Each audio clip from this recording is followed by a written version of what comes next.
ओम शांति। आज 1 जुलाई 2022। आज की ईश्वरीय वाणी की मुख्य पंक्तियाँ हैं। मीठे बच्चे तुम्हें मास्टर प्यार का सागर बनना है, कभी भी किसी को दुख नहीं देना है। तुम्हें मास्टर प्यार का सागर बनना है, कभी भी किसी को दुख नहीं देना है। एक दो के साथ बहुत प्यार से रहना है। आज का प्रश्न है, माया चलते चलते किन बच्चों का गला एकदम घोट देती है? उत्तर है, जो थोड़ा भी किसी बात में संशय उठाते हैं। काम या क्रोध की ग्रहचारी बैठती तो माया उनका गला घोट देती है। उन पर फिर ऐसी ग्रहचारी बैठती है जो पढ़ाई ही छोड़ देते हैं। समझ में नहीं आता कि जो पढ़ते और पढ़ाते थे वह सब कैसे भूल गया। बुद्धि का ताला ही बंद हो जाता है। आज का गीत है, तू प्यार का सागर है। ओम शांति। ये भगवान की महिमा है और बच्चे जानते हैं कि भक्त लोग तो ऐसे ही गीत गाते हैं। तुम बच्चे जानते हो कि बाबा कितना प्यार का सागर है। सब पतितों को पावन बनाते हैं, सब बच्चों को सुखधाम का वर्षा देते हैं। तुम समझते हो हम वर्षा ले रहे हैं। आधा कल्प जब माया का राज्य है तो ऐसा प्यारा बाबा नहीं होता है। बेहद का पिता प्यार का सागर है, प्यार का, शांति का, सुख का सागर है। कैसे है ये तुम अभी जानते हो। प्रैक्टिकल में तुम बच्चों को सब कुछ मिल रहा है, भक्ति मार्ग वालों को मिलता नहीं है। वह सिर्फ गाते हैं, याद करते हैं, अभी वह याद पूरी होती है। बच्चे सम्मुख बैठे हैं, समझते हैं बेहद के पिता का ही गायन है। जरूर वह पिता इतना प्यार देकर गए हैं। सतयुग में भी हर एक दो को बहुत प्यार करते हैं। जानवरों में भी एक दो में प्यार होता है। यहाँ तो वह है नहीं। वहाँ कोई ऐसे जानवर नहीं होते जो आपस में प्यार से ना रहें। तुम बच्चों को भी सिखलाया जाता है, यहाँ प्यार के मास्टर सागर बनेंगे तो वह संस्कार तुम्हारा अविनाशी बन जाएगा। यहाँ सब एक दो के दुश्मन है, क्योंकि रावण राज्य है। बाबा कहते हैं, कल पहले मिसल हूबहू तुमको अब बहुत प्यारा बनाते हैं। कभी किसका आवाज़ सुनते हैं कि ये गुस्सा करते हैं तो बाबा शिक्षा देंगे कि बच्चे, गुस्सा करना ठीक नहीं है। इससे तुम भी दुखी होंगे, दूसरों को भी दुखी करेंगे। जैसे लौकिक पिता भी बच्चों को शिक्षा देते हैं, वह होते हैं हद का सुख देने वाले। ये बेहद का पिता है, बेहद का और सदाकाल का सुख देने वाला। तो तुम बच्चों को एक दो को दुख नहीं देना चाहिए। आधा कल्प बहुत दुख दिया है। रावण ने बहुत बिगाड़ा है। जो जिसके ऊपर चढ़ाई करते हैं उनको लूट लेते हैं। अभी तुमको रोशनी मिलती है। ये ड्रामा का चक्र फिरता रहता है। अगर तुम ज्ञान के विस्तार को नहीं समझ सकते हो तो 2 अक्षर ही याद करो। बेहद के पिता से हमको ये वर्षा मिलता है। जितना जो पिता को याद कर कमल फूल समान पवित्र रहेंगे, अर्थात विकारों पर जीत पाएंगे, उतना वर्षे के अधिकारी बनेंगे। बाबा कहते हैं, जितना जितना आप जो है विकारों पर जीत पाते जाएंगे और बाबा को याद करते करते कमल पुष्प समान पवित्र बनते जाएंगे, उतना आप जो है बाबा के वर्षे के अधिकारी बनते जाएंगे। विकार भी अनेक प्रकार के हैं। श्रीमत पर ना चलना वह भी विकार है। श्रीमत पर चलने से तुम निर्विकारी बनते हो। मामेकम याद करना है और कोई को याद नहीं करना है। बाबा इन द्वारा कहते हैं, हे बच्चों, मैं आया हूँ, सबको ले जाने वाला हूँ। ब्रह्मा द्वारा कहते हैं, मैं तुम सब आत्माओं को ले जाने के लिए आया हूँ। हर एक धर्म में नंबरवार है पॉप का कितना मान है। इस समय तो सब अंधश्रद्धा में हैं। तुम सिवाय एक अपने परमपिता के और किसको मान दे नहीं सकते। सब आर्टिफिशियल है। इस समय सब पुनर्जन्म लेते लेते पतित बनते हैं। जो भी मनुष्य मात्र हैं उनको पिछाड़ी में पूरा पतित बनना ही है। पतित पावन नाम कहते हैं, परंतु डिटेल में समझते नहीं हैं। ये पतितों की दुनिया है तो उनका क्या मान होगा। जैसे पॉप है, फर्स्ट सेकंड थर्ड में चलते आए हैं, उतरते आए हैं, उनको नंबरवार दिखाते हैं, फिर भी वह नंबरवार ही अपना पद लेंगे। इस चक्र को तुम अच्छी रीति जानते हो। यहाँ आते ही हैं बेहद के पिता के पास, जिससे वर्षा लेना है। साकार बिगड़ तो वर्षा मिलता नहीं है, क्योंकि भगवान को भी, परमात्मा को भी जो है इस सृष्टि पर जो है अपना ज्ञान देने के लिए, अपना वर्षा देने के लिए साकार जो है शरीर का आधार लेना होता है। तो वो ब्रह्मा तन का आधार लेके हम बच्चों को अपना बच्चा बनाते हैं, हमें ज्ञान शिक्षा देते हैं, हमें ज्ञान देते हैं, ज्ञान अमृत पिलाते हैं और अपना वर्षा देते हैं। आगे बाबा कहते हैं, बाप कहते हैं देहधारी को याद मत करो, ऊंच से ऊंच एक परम पिता को ही याद करना है। कितना बड़ा फरमान है बच्चे, मामी कम याद करो। देहधारी को याद किया तो उनकी याद से पुनर्जन्म फिर लेने पड़ेंगे। तुम्हारी याद की यात्रा ठहर जाएगी। विकर्म विनाश नहीं होंगे, बहुत घाटा पड़ जाएगा यदि किसी देहधारी को याद किया। धंधे में फायदा भी होता है, घाटा भी होता है। निराकार पिता को जादूगर सौदागर भी कहते हैं, भगवान को जादूगर भी कहते हैं और सौदागर भी कहते हैं। तुम जानते हो दिव्य दृष्टि की चाबी भगवान के हाथ में है। अच्छा कुछ भी देखा, कृष्ण का दीदार किया, इससे फायदा क्या है? कुछ भी नहीं। बाबा कहते हैं यदि साक्षात्कार कर भी दिया, कृष्ण का साक्षात्कार कर भी दिया, देख लिया, तो पर भी उससे कुछ फायदा तो है नहीं। ये तो ड्रामा चक्र को जानना पड़ाई है ना। जितना बाप को याद करेंगे, चक्र को फिराएंगे तो ऊंच पद पाएंगे। जितना भगवान को याद करेंगे, स्वदर्शन चक्र फिराएंगे, उतना ऊंच पद पाएंगे। अभी तुम हमारे बच्चे बने हो, याद आता है ना, हम आपके थे, हम आत्माएं परम धाम में रहती थी। वहाँ कहने की भी बात नहीं रहती। ड्रामा अपने आप चलता रहता है। जैसे एक मछलियों का खिलौना दिखाते हैं ना, उसमें तार में मछलियाँ पिरोई रहती हैं। ऐसा करने से धीरे धीरे नीचे उतरती हैं। वैसे जो भी आत्माएं हैं सब ड्रामा की तार में बंधी हुई हैं, चक्र लगाती रहती हैं।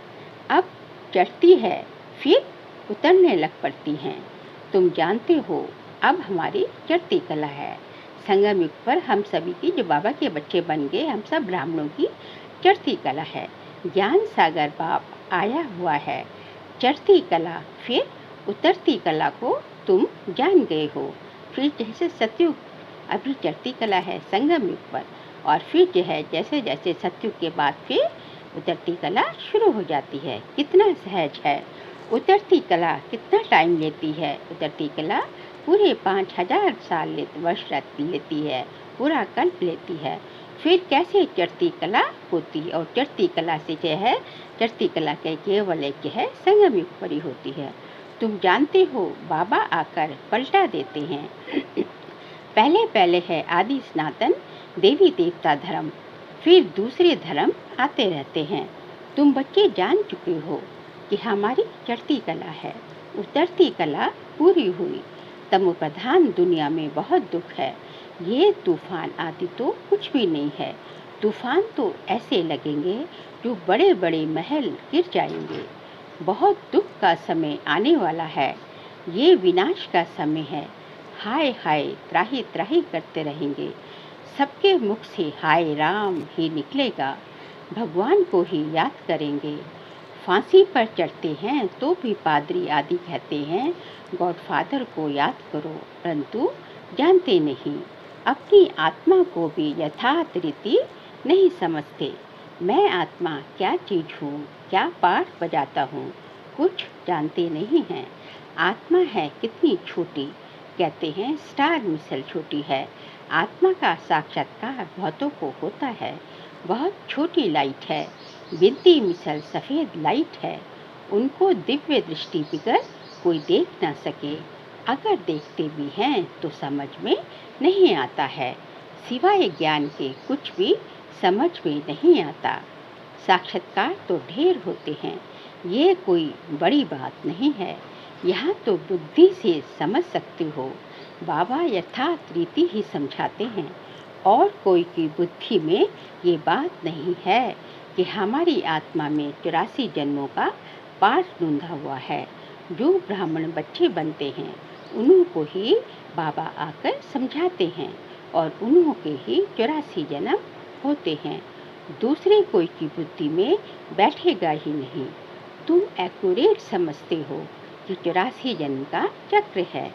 पहले गायन है ब्राह्मणों का, मुख वंशावली ब्राह्मण है ना, ये और कोई नहीं जानते। ब्रह्मा कुमार कुमारियाँ ऑर्डिनरी बात हो गई है, कोई भी समझते नहीं है ये संस्था क्या है, ये नाम क्यों पड़ा है।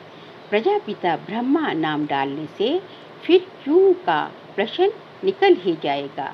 तुम कह सकते हो शिव बाबा के बच्चे सब भाई भाई हैं, फिर प्रजापिता ब्रह्मा के बच्चे ब्रदर्स सिस्टर्स हैं। ये समझने से फिर प्रश्न नहीं आएगा। समझेंगे नई दुनिया स्थापन होती है, बरोबर ब्रह्मा द्वारा तुम पतित से पावन बन रहे हो। ये जो रक्षाबंधन आदि मनाया जाता है, ये पुरानी रस्म चली आती है। अभी तुम अर्थ को समझते हो, जो भी यादगार है सबका तुमको इस समय ज्ञान मिलता है। सतयुग में थोड़े ही रामनवमी मनाएंगे, वहाँ मनाने की बात ही नहीं रहती, वहाँ तो ज्ञान ही नहीं रहता। ये भी पता नहीं पड़ेगा कि हमारी उतरती कला है, सुख में जन्म लेते रहेंगे। वहाँ है ही योग बल से पैदाइश, वहाँ जो है संतान उत्पत्ति योग बल से है। विकार का नाम ही नहीं होता है, क्योंकि रावण का राज्य ही नहीं। वहाँ तो संपूर्ण निर्विकारी हैं। पहले से ही साक्षात्कार होता है, नहीं तो कैसे सिद्ध हो कि एक पुराना शरीर छोड़ दूसरा नया लेते हैं। यहाँ से तुम पहले जाएंगे शांति धाम। बच्चे समझते हैं वह हमारा घर है, उनको ही शांति धाम कहते हैं। वह तो हमारा या बाप का घर है। जिस भगवान को याद करते हैं, बाबा से ही बिछड़े हुए हैं, इसलिए याद करते हैं। सुख में तो बाबा भी याद नहीं आते, है ही सुख की दुनिया। बाबा अपने धाम में रहते हैं। जिस टाइम सुख धाम चलता है, उस टाइम बाबा जो है अपने धाम अर्थात मुक्ति धाम में रहते हैं।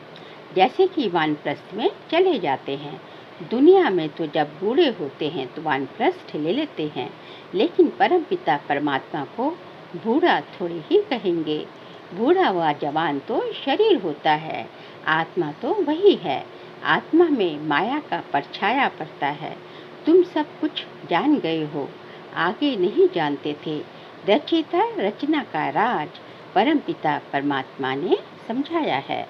तुम बच्चे सामने बैठे हैं, उनकी महिमा बहुत है। प्रेसिडेंट प्रेसिडेंट है, प्राइम मिनिस्टर है। सबको अपना अपना पार्ट मिला हुआ है। भगवान ऊंचते ऊंच गाया जाता है, तो जरूर हमको ऊंचते ऊंच वर्षा मिलना चाहिए ना। कितनी समझ की बात है। जैसे बाबा समझाते हैं, बच्चों को भी समझाना है। पहले बाबा का परिचय देना है, भगवान का परिचय देना है। वर्षा भी परमपिता से मिलता है। तुम्हारा है प्रवृत्ति मार्ग, तो बुद्धि में चक्र फिरना चाहिए। सर्विस जरूर करनी है। दिन प्रतिदिन बहुत सहज होता जाएगा, तब तो प्रजा वृद्धि को पाएगी ना। सहज मिलने से सहज निश्चय हो जाएगा। नए नए अच्छे उछलने लग पड़ते हैं, पूरा निश्चय बैठ जाता है। नंबरवार पुरुषार्थ अनुसार सबका पाठ चल रहा है। हर एक सच्ची कमाई करने का पुरुषार्थ कर रहे हैं। सच्ची और झूठी कमाई में फर्क तो रहता है ना। सच्चे रत्न दूर से ही चमकते हैं। आजकल मनुष्यों को पैसे रखने की कितनी मुसीबत है। कहाँ छिपाएं, कहाँ रखें। धन पड़ा होगा, समय ऐसा आएगा जो कुछ कर नहीं सकेंगे। तुम बच्चों का भी नंबरवार बुद्धि का ताला खुलता जाता है। कहाँ ना कहाँ ग्रहचारी बैठती है तो कोई ना कोई संशय आ जाता है। पढ़ाई ही छोड़ देते हैं, समझ में ही नहीं आता। हम तो पढ़ते थे, पढ़ाते थे, अब क्या हो गया। बाबा कहते हैं कि कभी कभी जो है संशय ग्रहचारी बैठती है तो संशय जो है, इतना संशय आ जाता है कि जो है पढ़ाई ही छोड़ देते हैं। वो समझ नहीं पाते कि हम तो अच्छे खासे पढ़ते थे। बाबा के बहुत ही जो है वफ़ादार बच्चे बन के रहते थे, लेकिन क्या हो गया। लेकिन थोड़ा भी संशय आने से गला ही घुट जाता है। बाबा में संशय हुआ, भगवान में संशय हुआ, विकार में गए तो एकदम से गिर पड़ते हैं। काम और क्रोध सबसे बड़े दुश्मन है, मोह भी कम नहीं है। ऐसे नहीं कि सन्यासियों को अपनी लाइफ की स्मृति नहीं रहती होगी, सब स्मृति रहती है। ज्ञानी तो आत्मा बच्चे इशारे से ही समझ जाते हैं, कैसे भोग लगाते हैं, कौन आते हैं, क्या होता है। सेकंड बाय सेकंड ड्रामा चलता रहता है। ड्रामा में नूंद है, जो कल पहले हुआ था वही करेंगे, इमर्ज होगा। जैसे जैसे समय आता है, जिस समय का जो पार्ट होता है वह पार्ट जो है इमर्ज होता जाता है। ड्रामा का पार्ट सेकंड बाय सेकंड खुलता जाता है। मुख्य है बाप की याद, जिससे विकर्म विनाश होंगे। जितना अपना परम पिता की याद में लगे रहेंगे, उतना ही विकर्म विनाश होते रहेंगे। नहीं तो बाबा धर्मराज रूप में साक्षात्कार कराएंगे। जब बाबा का धर्मराज रूप का पाठ चलता है तो बाबा कहते हैं उस टाइम सबको साक्षात्कार होंगे कि तुमने जो है क्या क्या विकर्म किए और तुम्हें क्या क्या सजा मिल रही है, सब साक्षात्कार होगा। पर उस टाइम जो है कुछ करने को कुछ नहीं रहेगा, कुछ टाइम तो समय ही नहीं होगा। बस जो है बाबा कहते हैं, बाबा कहते हैं कि खून के आंसू रोने पड़ेंगे, पछताना ही पड़ेगा, पश्चाताप के सिवाय और कुछ कर ही नहीं पाएंगे।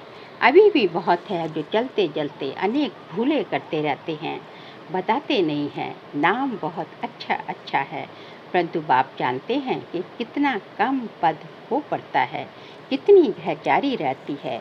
उल्टे विकर्म करके भगवान से छिपाते रहते हैं। सच्चे के आगे कोई बात छिप नहीं सकती। तुम्हारा सब ऊपर में गूंदा जाता है। अंतर्यामी बाबा तो वे है ना। समझना चाहिए हम छिपा कर विकर्म करते हैं तो बहुत सजा खानी पड़ेगी। जितना अपने जो है विकर्मों को छिपाएंगे तो विकर्म और बढ़ते जाएंगे और उसकी सजा भी बढ़ती जाएगी। हम ब्राह्मण निमित्त बने हैं संभालने के लिए, इस यज्ञ की संभाल के लिए हम ब्राह्मण निमित्त बने हैं। हमारे में ही ये आदत है तो ठीक नहीं। हम ही यदि जो है विकर्म करते रहेंगे, छिपाएंगे, तो बाबा की आदत ठीक नहीं। स्कूल में टीचर्स की रिपोर्ट होती है तो प्रिंसिपल बड़ी सभा बीच उनको निकाल देते हैं, तो बहुत डर रखना चाहिए। तुमको याद एक शिव बाबा को करना है। बाबा कहते हैं मामी कम याद करो। तुमको तो बाबा के पास जाना है, उनको याद करना है और स्वदर्शन चक्र फिराना है। और कोई को याद करेंगे तो तुम्हारी रूहानी यात्रा बंद हो जाएगी। यदि किसी और को देधारी को याद किया तो बाबा कहते हैं तुम्हारी रूहानी यात्रा जो है बंद हो जाएगी। अच्छा, मीठे मीठे सिखिलते बच्चों प्रति माता पिता बाप दादा का याद प्यार और गुड मॉर्निंग। रूहानी बाप की रूहानी बच्चों को नमस्ते। हम रूहानी बच्चों की रूहानी बाप दादा को नमस्ते नमस्ते नमस्ते। सार के लिए पॉइंट्स है। माया की ग्रहचारी से बचने के लिए सच्चे बाप से सदा सच्चे रहना है। कोई भी भूल कर छिपाना नहीं है। उल्टे कर्मों से बचकर रहना है। श्रीमत पर ना चलना भी विकार है, इसलिए कभी भी श्रीमत का उल्लंघन नहीं करना है। संपूर्ण निर्विकारी बनना है। आज का बाबा का वरदान है हम बच्चों प्रति अपने चेहरे और चलन से सत्यता की सभ्यता का अनुभव कराने वाले महान आत्मा भव। अपने चेहरे और चलन से सत्यता की सभ्यता का अनुभव कराने वाले महान आत्मा भव। महान आत्माएं वह है जिनमें सत्यता की शक्ति है, लेकिन सत्यता के साथ सभ्यता भी जरूर चाहिए। ऐसे सत्यता की सभ्यता वाली महान आत्माओं का बोलना, देखना, चलना, खाना, पीना, उठना, बैठना, हर कर्म में सभ्यता स्वतः दिखाई देगी। अगर सभ्यता नहीं तो सत्यता नहीं। सत्यता कभी सिद्ध करने से सिद्ध नहीं होती, उसे तो सिद्ध होने की सिद्धि प्राप्त है। सत्यता को सिद्ध होने की सिद्धि प्राप्त है। सत्यता के सूर्य को कोई छिपा नहीं सकता। सत्यता स्वतः ही सिद्ध होती है। आज का स्लोगन है, नम्रता को अपना कवच बना लो तो सदा सुरक्षित रहेंगे। नम्रता को अपना कवच बना लो तो सदा सुरक्षित रहेंगे। बाबा कहते हैं कि यदि आपने दृढ़ संकल्प कर लिया कि हमने नम्र ही रहना है, हम कुछ भी हो जाए लेकिन हमने अपनी नम्रता रूपी व्यवहार नहीं छोड़ना है, तो जो है आप जो है क्रोध से, किसी भी आवेश में, किसी भी जो है चिड़चिड़ेपन से या किसी उससे जो है बच जाएंगे। जो है कुछ भी हो जाए, आप नम्र रहने का दृढ़ संकल्प कर लेंगे तो आप क्रोध करना तो आपका बिल्कुल छूट ही जाएगा। और जो है इस तरह जो है किसी आवेश में नहीं आएंगे, क्रोध नहीं करेंगे, तो आपका जो है धीरे धीरे जो है आपका जो है आपकी जो स्थिति है वो जो है ऊपर नीचे होनी, क्योंकि ना आप क्रोध करेंगे तो जो है आपकी स्थिति जो है ऊपर नीचे होनी जो बहुत काफ़ी कम हो जाएगी। तो हर परिस्थिति में आप जो है काफ़ी जो है एक रस स्थिति की तरफ बढ़ते जाएंगे। तो इस तरह जो है जब एक रस स्थिति होती जाएगी तो परिस्थितियाँ आने पर भी आप विचलित नहीं होंगे, काफ़ी हद तक अचल अडोल रह पाने में सक्षम रहेंगे, तो स्वतः ही आप जो है सेफ रहेंगे, सुरक्षित रहेंगे। इसलिए बाबा कहते हैं कि नम्रता को अपना कवच बना लो। ये एक सुरक्षा कवच है, उसको अपना जो है कवच बना लो, सुरक्षा कवच बना लो, तो आप जो है ऑटोमेटिकली आप सेफ हो जाएंगे। अच्छा, ओम शांति।